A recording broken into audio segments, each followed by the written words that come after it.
In Chapter 5 of Laura's story, Laura Beauparlin, who was 18 and severely injured in an accident caused by a drunk driver, confronts the question, are you a superhero?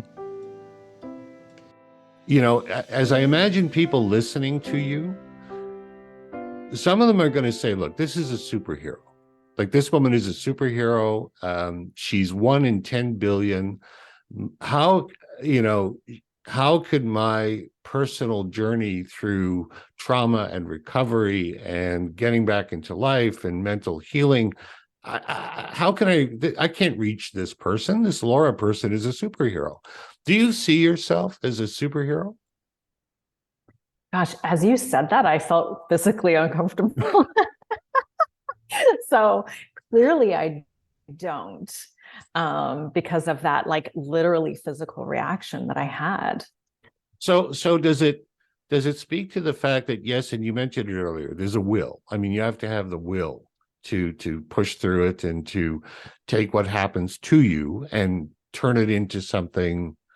I mean, you can give up or you can go on, right? Basically. Yeah. Do you think that I guess I'm looking for, if you were to give some advice, you probably had this question 1,000 times. I wrote it down and I was really reluctant to ask it, but maybe in this context, it's okay.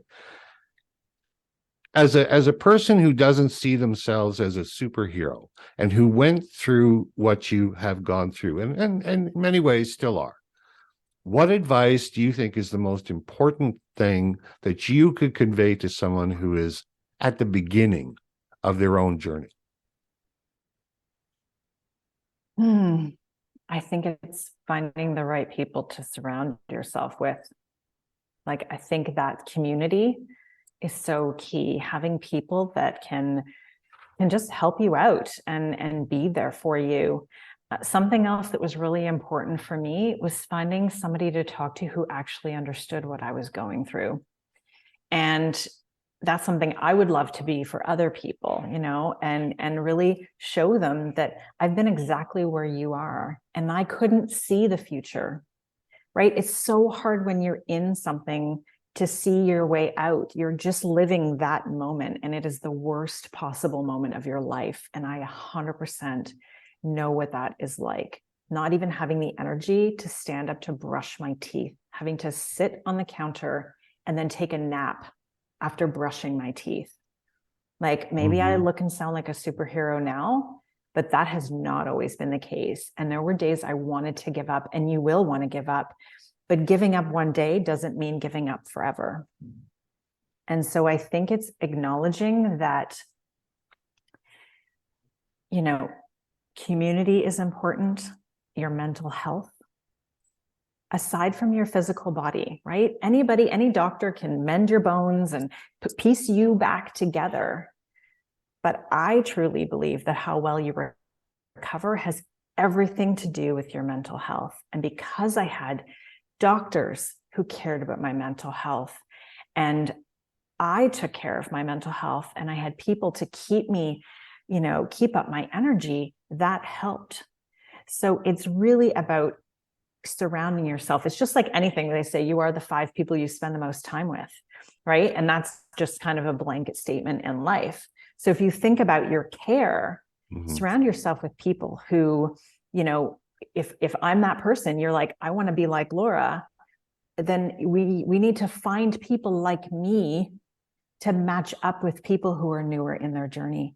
Because to me, I could perhaps give them hope, because I know that every time I took 2 steps forward, I took 4 steps back. I've been in those places where I started to fear getting better, because to me, that meant I was going to take a backslide. Something was waiting for the other shoe to drop, right? So knowing that there's somebody out there who can understand your lived experience right now, and that goes beyond doctors, psychologists, physiotherapists. They can't truly understand it. They see it from the medical perspective. But having somebody that really understands and then can be your guide and your cheerleader, that's what I would love to, personally be able to create. But I think it's, finding those people and just taking one day at a time, and knowing that you'll be able to look backwards and go, wow, look at how far I've come.